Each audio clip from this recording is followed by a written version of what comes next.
Once introduced into DNA of an egg or sperm, the germline, which is passed on to offspring. So the whole kit is passed to the next generation, which is exactly meant by choice B, given as bequeathed.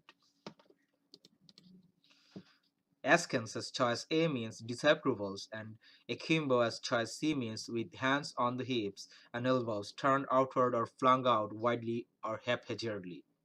Thus, both the choice A and choice C do not fit the context of the passage, so choice B is the only choice to fit blank 1.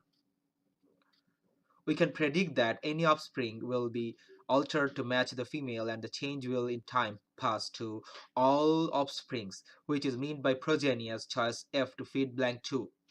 Harbinger as choice D means a herald or forerunner of something else, but producing signs of something else would not help to populate as offsprings. And forbear as choice E means ancestors, which is opposite of what blank 2 requires. So choice B and choice F are the correct answers.